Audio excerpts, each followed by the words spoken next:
What's happening, guys? It's Book Talk Cutie Pie here. Happy Sunday. I am here starting off my day with a book review. Forgive my hair. My goodness. I'm fresh out the shower and it's doing its own thing. Anyway, so my book review is on Dinner with a Vampire, A Taste of Immortality by VL Essentials, which is actually Victoria Lee and her husband Lawrence Pugh. Forgive me if I have mispronounced any names. I was sent this book in the mail to review it, and I'm glad I was. I will say this book, to me, was more of a dealing with traumatic loss and finding new beginnings and finding yourself and what you want to be rather than a traditional romance book. There are some elements of that, but to me it could have done without the romantic elements.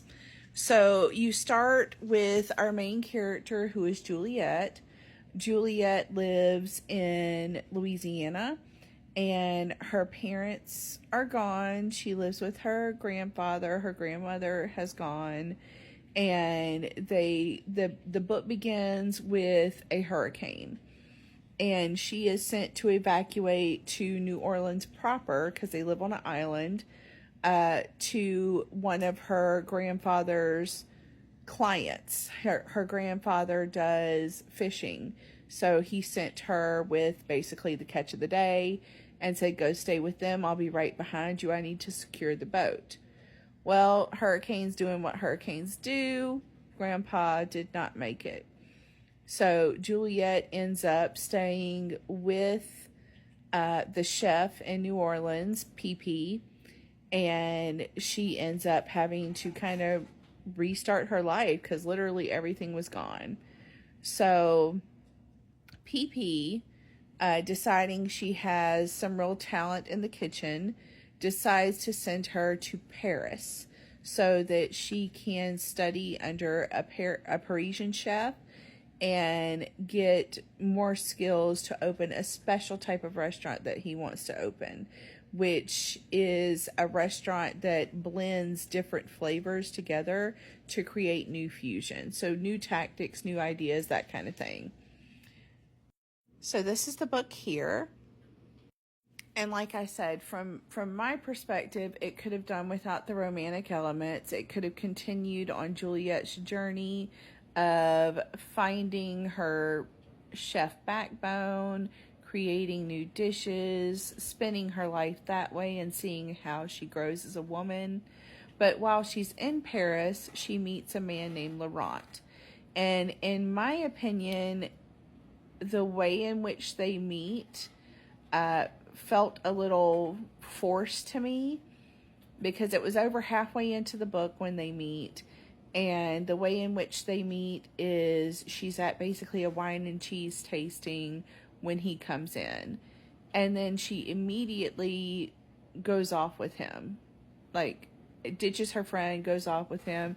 That just felt a little based off of what she had already lost and the fact that she was in not only a new place but a new country. Just seemed a little out of character for me for her. Juliet's character and backstory and aspirations were very fleshed out in the first half of the book, but we never get to really see Laurent fully fleshed out. And it's not even confirmed that he's the vampire until the latter part of the book. I really enjoyed the recipe additions to the end of this book. I'm definitely going to try some of them that I was not expecting, and they sound really delicious. I did, however, feel the conclusion of the actual story felt rushed. It's my understanding that this could be a continuation where it's turned in to a bit of a series, so there may be a second book involved. So maybe that's why it felt rushed, because we were trying to tie it off at a cliffhanger. I don't really think Juliet at the end of the book fully understood who Laurent was and what she was signing up for.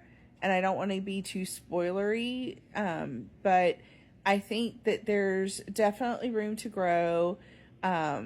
Definitely would like to see more of Juliet's story and see how she continues to handle her new life. I definitely give this book a solid 3 stars. And for spice, there was some spice, but it was almost closed door spice. Like it was there, but we didn't get into the real nitty gritty of anything. So I'm going to give it a 1 chili pepper. But it was a good short read. There were some elements that I really liked. I really liked the first half of the book where it was going into Juliet. And I hope to see more from this author. All right, thanks. Bye, guys.